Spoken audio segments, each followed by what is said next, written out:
오늘 하나님 말씀은 누가복음 2장 1절부터 20절까지 말씀입니다. 여러분들 한번 그 슬라이드를 하나 보여주시기 바랍니다. 여러분들 보시기에 오른쪽 편이 아마 여러분들 눈에 많이 익으시죠? 그게 대부분 성화에 나오는 예수님 상입니다. 그런데 왼편에 있는 것은 아마 여러분들 가운데 내셔널 지오그래피 구독하시는 분은 몇 년 전에 표지에 나왔던 사진입니다. BBC가 재구성한 1세기 팔레스타인의 예수상입니다. 물론 둘 다 실체는 아닙니다. 실물을 보고 그린 초상화가 아니라 가상의 그림입니다. 그런데 여러분들이 친숙한 저 오른쪽 그림은 저게 중동 사람입니까? 백인입니까? 여러분들 아시는 대로 예수님은 팔레스타인에 태어나서 거기서 죽은 중동 사람입니다. 그래서 왼편 그림이 실제는 아니지만 오히려 사실적 실체에 가까울 개연성이 높습니다. 근데 우리가 한번 이렇게 문화적으로 각인이 되고 나면은 예수님 그럼 저쪽을 다 가리킵니다. 시각 잘 안 바뀝니다. 우리가 성경도 그런 선입견으로 읽기가 쉽습니다. 특별히 원래 기독교가 하나였던 것이 로만 캐토릭하고 그릭 오토독스하고 동방 종교와 서방 교회가 갈라지면서 기독교는 훨씬 서구화돼 버립니다. 그래서 중동 관점이 아니라 유럽이나 그 이후로는 미국의 관점으로 2000년 전의 사건을 해석하기가 쉽습니다. 여러분들 읽고 싶은 대로 읽고 믿고 싶은 대로 믿는 것이 믿음일까요? 허상이에요. 신앙이 아닙니다. 성경은 당시의 관점으로 이해하고 그것을 2000년이라고 하는 시간을 뛰어넘어서 지금의 언어로 풀어야지 성경의 그 진가가 드러납니다. 그런데 닭을 털도 안 뽑고 먹으려고 하는 사람들이 너무 많습니다. 오늘 설교는 중동의 눈으로 본 예수라고 하는 책에서 많이 인용을 했습니다.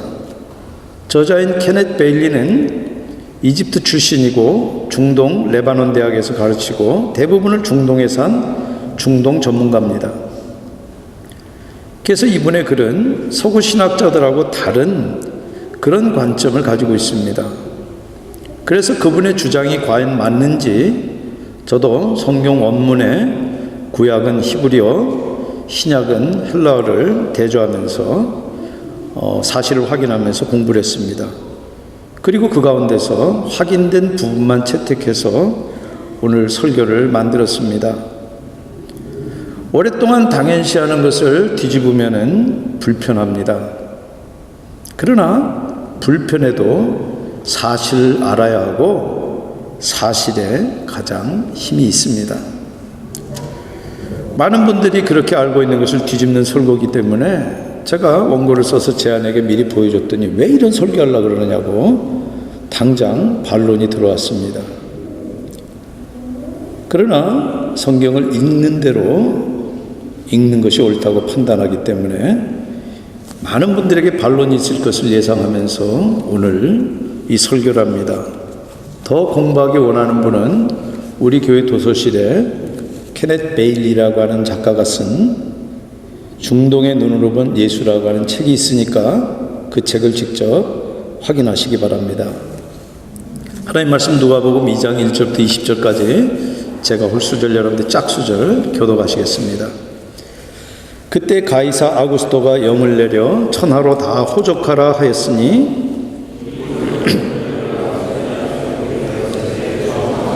모든 사람이 호적하러 각각 고향으로 돌아가매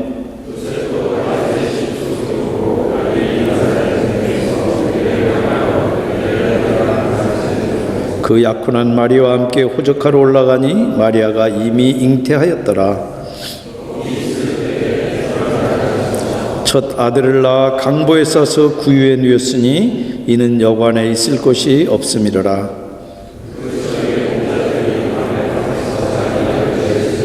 주의 사자가 곁에 서고 주의 영광이 그들을 두루 비침에 크게 무서워하는지라.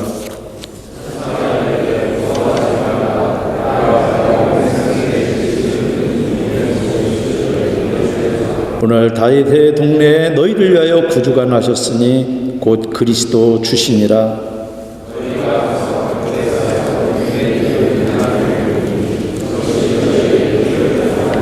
호련히 수많은 천군이 그 천사들과 함께 하나님을 찬송하여 이르되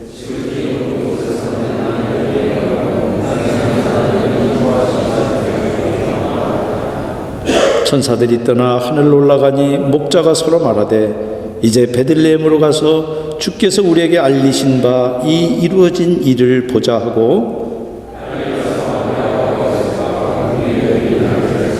보고 천사가 자기들에게 이 아기에 대하여 말한 것을 전하니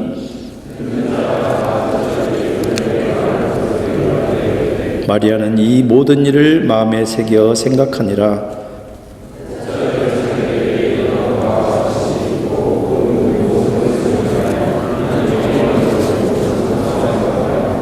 아멘. 잠깐 기도하시겠습니다.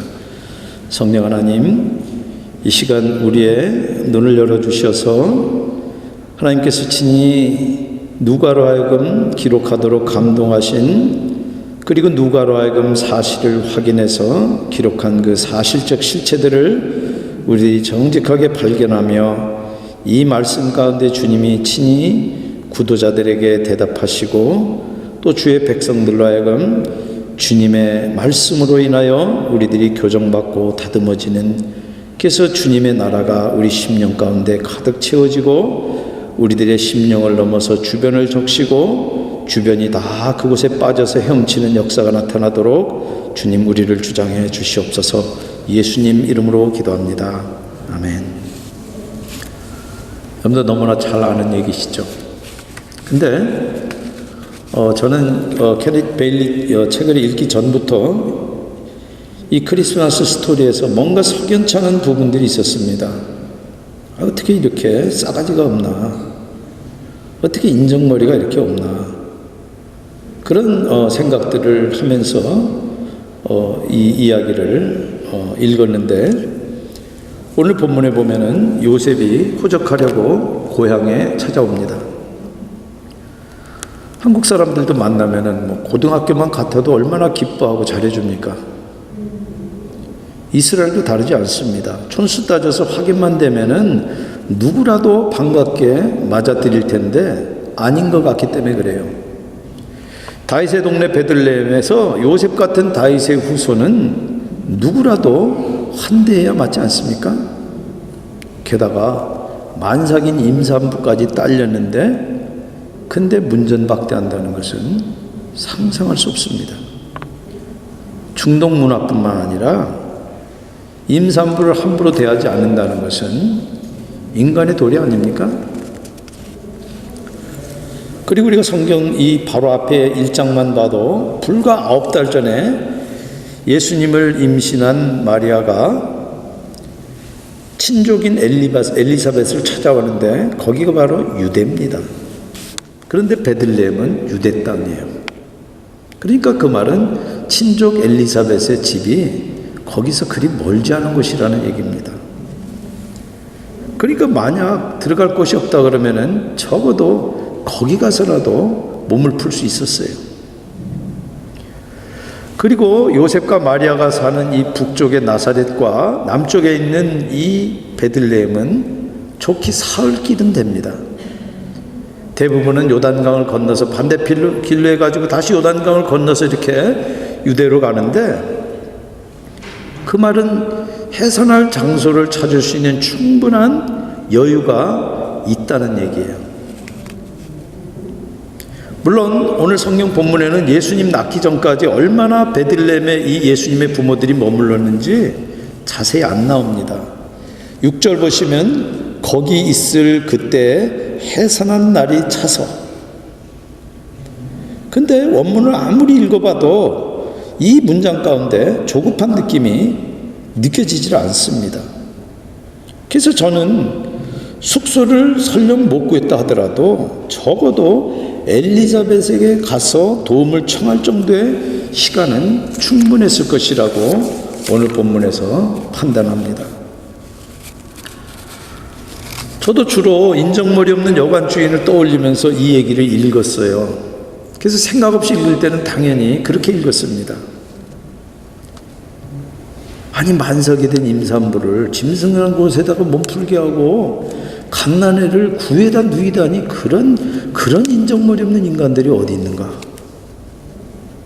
불쌍한 예수님. 그러고 읽었어요.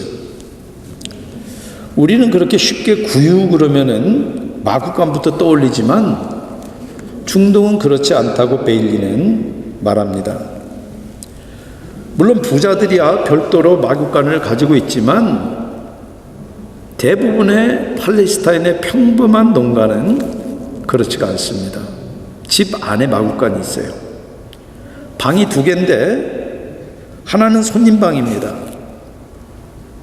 그리고 가족이 쓰는 큰 방에 딸려있는 작은 방이나 아니면 엘리야가 머물렀던 사르밧 과부의 방은 다락방이었잖아요. 그 방, 큰 방에 딸려있는 다락방이에요. 한번 파워포인트 하나 보여주시기 바랍니다. 여기서 보시면은 왼쪽에 있는 것이 문이고, 문을 열고 들어가면 이렇게 계단이고, 이렇게 돼 있는 것이 바로 그 전통적인 팔레스타인 농가의 측면도입니다. 집에 가축을 들여놓으면은 겨울에는 온기도 더해주고 도둑도 막을 수 있어요. 그랬다가 낮에는 가축을 밖에다 내다가 메어둡니다. 그래서 가축을 들이는 낮은 공간과 사람이 사는 큰 방 사이에, 그 다음 포인트 보여주시기 바랍니다. 이거는 위에서 내려다본 평면도입니다. 그 계단을 올라가는 그 끝쪽에다가 대개 구유들을 둬서 밤새 있는 그 가축들이 거기 구유에서 먹이를 먹습니다. 저는 한 번도 이스라엘을 가본 적이 없지만 많은 학자들이나 선교사들이 그런 팔레스타인의 가옥 구조들을 증언하고 있습니다. 그리고 사울이 신접한 여인을 찾아갔을 때도 사무엘상 28장 24절에 보면은 여인의 집에 있는 송아지를 잡아서 기진한 사울과 같이 온 사람들을 대접해요. 다른 어디서 끌어오지 않고 히브리 그 원문을 보면은 집 안에 있는 집으로부터 송아지를 끌고 온다고 돼 있어요. 여러분들, 사사기에 입다의 비극은 잘못된 소원에서 비롯됩니다.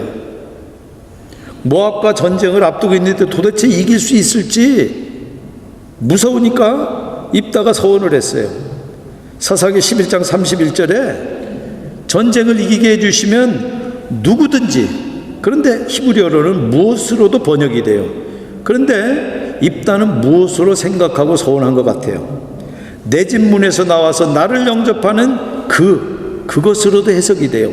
입다는 그것을 마음에 뒀던 것 같아요. 여호와께 돌릴 것이니. 입다는 지금 자기가 밤새 전쟁하고 돌아가면 아침에 문을 열고 풀려나올 가축을 예상하고 그 서원을 한 것이 분명합니다.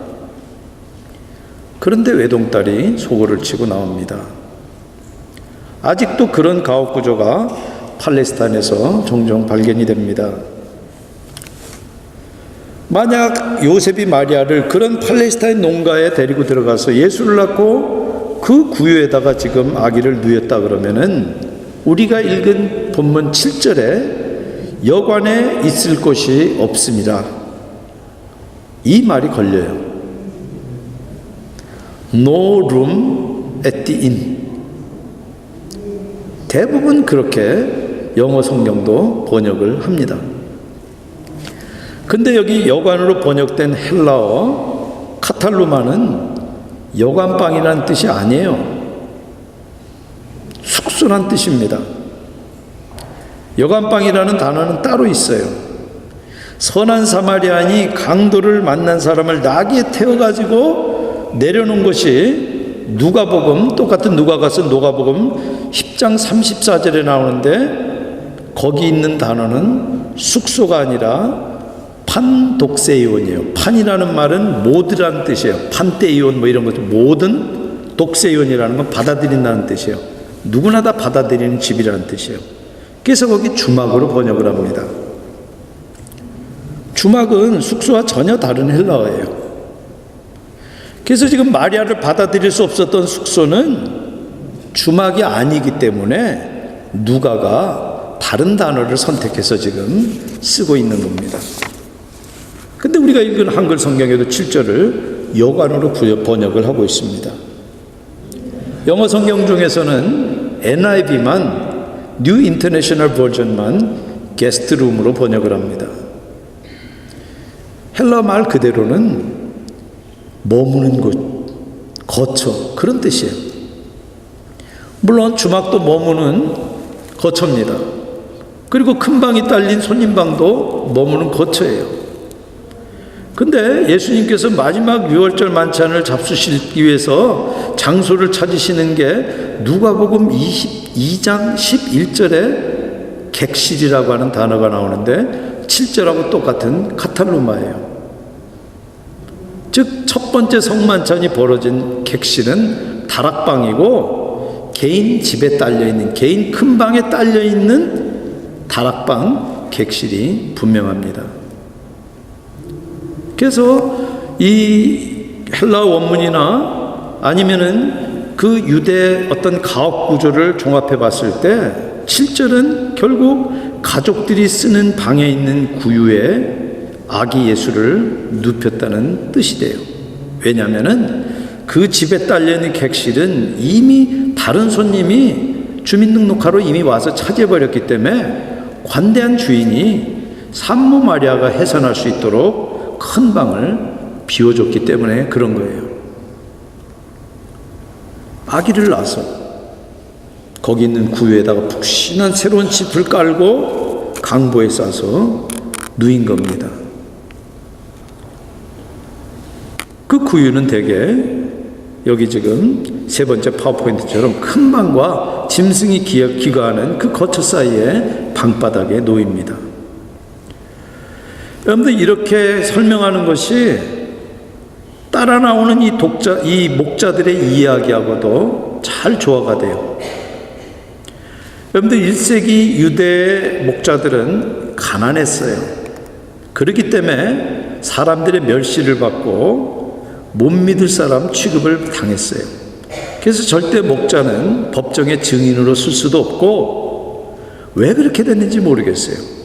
주님께서는 스스로 이스라엘 목자라고 당신을 아이덴티파이 하셨는데 어떻게 그런 목자가 못 믿을 사람 취급받게 그렇게 사회가 됐는지 모르지만은 당시 랍비들도 못 믿을 직업 5가지를 쓴 글들인데 그 중에 3번째가 목자예요. 근데 예수님 나신 소식이 가장 먼저 그 사회에서 가장 밑바닥, 가장 멸시받고 가장 무시당하고 가장 천시된 소위 그 사회의 을 중에 을들에게 전해집니다. 마리아 성가대로예요. 마그니피캇 그대로예요. 비천한 자를 높이셨고 줄이는 자를 좋은 것으로 배불리신 결과예요. 처음에 목자들은 자기들이 들은 그 메시지와 그 광경에 무서워합니다. 천사들도 설 수 없을 정도로 영광의 빛 때문에 무서워하지만 곧 이어서 들은 그 메시지가 이 목자들을 두렵게 만듭니다. 사회에서 이렇게 멸시천대받는 우리가 과연 지금 우리들더러 가서 만나라고 하는 이분을 만나줄 수 있는가? 이분이 우리를 만나줄 수 있는가? 구주 다윗의 자손이면은 우리같이 천하고 멸시받는 이런 사람들을 과연 만나라 주고 그 부모들이 우리를 문전박대하지 않을까? 그래서 더 위축됐을 거예요. 천사들도 그런 목자들의 염려를 예상합니다. 그러니까 찾아가면 강보에 쌓인 아이를 찾을 것이다 하는 표적을 줍니다. 그리고 더 좁혀서 그 아기는 구유에 누워 있을 것이다. 그 말은 너희들이 지금 두려워하고 있는, 그래서 주저하고 있는 그 메시아는 목자 너희들이 사는 집 같은 그런 평범한 팔레스타인의 농가다라는 말이에요. 화려한 궁궐이나 황금 요람이 아니라 너희들이 사는 그런 집같이 객식 달려있는 초라한 농가고, 거기에 있는 구유에 지금 그 메시아가 누워있다. 그건 목자들에겐 분명 좋은 소식이에요. 왜냐하면 구박당할 일도 쫓겨날 일도 없을 거 아니겠어요? 부담과 두려움을 덜어낸 목자들이 그 징조를 따라서 베들레헴에 찾아갑니다. 구유 앞에 온 목자들이 목격한 걸 다 지금 들려줘요. 그리고 듣는 사람도 다 놀랍니다. 놀랄 수밖에 없죠. 그런데 마리아는 19절에 이 모든 일을 마음에 새겨 생각합니다. 어쩌면 누가는 그때 마음에 새긴 마리아의 직접 증인을 토대로 이 기록을 남기는 것일 수도 있어요. 그리고 목자들은 자기들이 본 그 모든 것 때문에 주님을 찬미하면서 그 자리를 뜹니다. 목자들은 갓 태어난 이 메시아 가족이 더러운 막역관이 아니라, 비록 화려하진 못해도 조금도 선색 없는 팔레스타인 가정의 환대를 목격한 게 분명해요. 만약 도착했는데 와서 보니까 요셉은 안절부절 못하고 있고 지친 마리아가 사람도 못 살 그런 환경에 있었더라 그러면은 목자들은 절대 하나님께 영광 돌리며 찬송하며 돌아갈 수 없었을 거예요. 만약 그랬다 그러면은 그런 싸가지 없는 것들이에요. 원 세상에 어떻게 이럴 수가 있습니까? 우리 집에 가십시다. 아무리 그래도 여기보다는 나을 테니까 어서 애기 포대기에 안으십시오. 어려운 사람들일수록 남의 어려움에 민감합니다. 더구나 구주 예수, 다윗의 자손 메시아가 그런 대접받는 걸 어떤 무식한 사람이 그거 보고 그냥 넘기겠습니까? 그건 베들레헴 전체에 스치고 자기네들이라도 나서서 뭔가 하려고 덤벼들었을 게 분명합니다. 그러나 목자들은 찬송하고 돌아갑니다. 그 말은 신생아 예수 가족이 합당한 예우를 받고 있고 설령 자기들이 모신다 하더라도 그보다 더 나을 수 없기 때문에 돌아간 거예요. 목자들은 신생아 예수 가족을 떠나면서 메시아가 나신 것을 찬미합니다. 아울러서 메시아가 나신 집이 메시아 가족에게 베푼 호의를 떠올리면서 하나님을 찬미했을 거예요. 목자들의 얘기가 바로 앞서 예수께서 구유에 나신 얘기하고 그렇게 해석을 하면 잘 조화가 됩니다. 이 아기는 목자 같은 사람들, 가난하고 비천해서 쉽게 따돌림 당하는 사람들을 위해서 이 땅에 오셨어요. 물론 이 아이는 나중에 유황과 황금과 모략을 가지고 찾아올 부자와 지체 높은 사람들을 위해서도 오셨어요. 마태도 동방 박사들이 집에 들어가서 마리아와 아기를 보았다고 마태복음에 기록을 해요. 그것은 누군가의 집에 있다고 이야기한 누가의 기록하고 일치하는 내용이에요. 이렇게 해석하는 것이 헬라 원문과 3000년 가까이 이어져 온 팔레스타인의 주거 환경과도 잘 조화가 됩니다. 그래서 정리하면 이렇습니다. 요셉은 숙박업소 주막을 구할 필요가 없었어요. 마리아에게 필요한 가장 기본적인 것도 갖춰줄 수 없을 만큼 요셉은 무능력하거나 융통성 없는 남편도 아니었어요.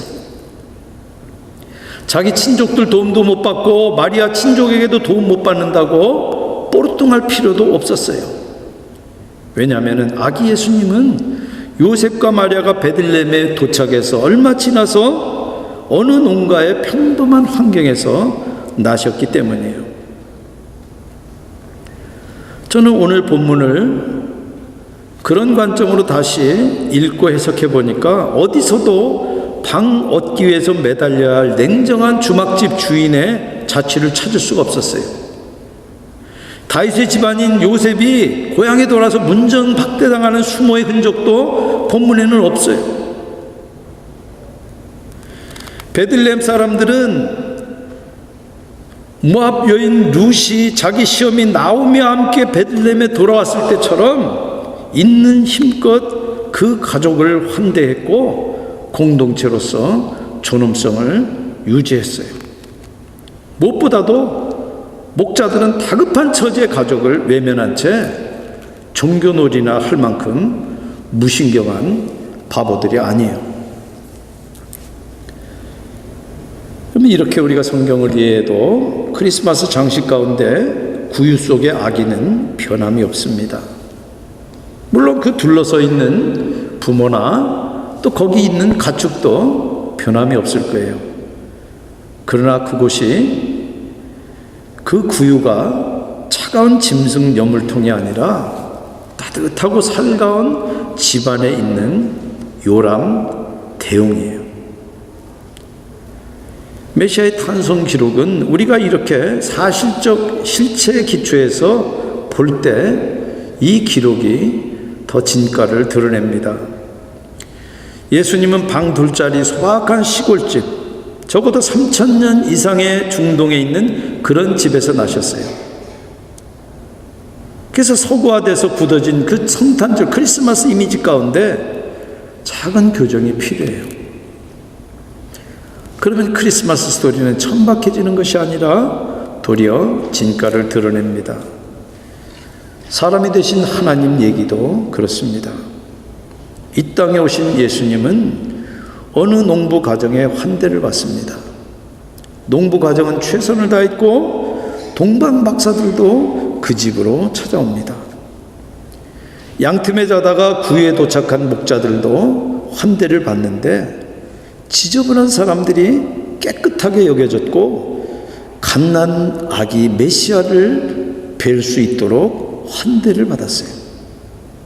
따돌림 받던 이들이 영예로운 손님으로 동방 박사들과 동급으로 목자들이 대우받은 거예요. 지극히 소박한 이들에게 하늘에서는 천사들의 노랫소리가 울려 퍼졌어요. 예수님은 이렇게 이 땅에 소외받고 따돌림 당하고 억울할 수밖에 없는 사람들을 구하기 위해서 오셨어요. 그리고 아무 자격이 없어도 목사들처럼 나오는 사람들을 환대하러 오셨습니다. 그래서 오시는 주님을 환대하는 이름조차 나오지 않는 농부 가정을 예배하셨고 그 환대를 의탁해서 예수님의 어머니 마리아도 세상의 구주를 낳으셨어요. 목자들처럼 가난한 사람들, 세상 좋은 것으로부터 저 멀리 변두리로 내몰린 사람들, 그 사람들부터 가장 먼저 주님이 오신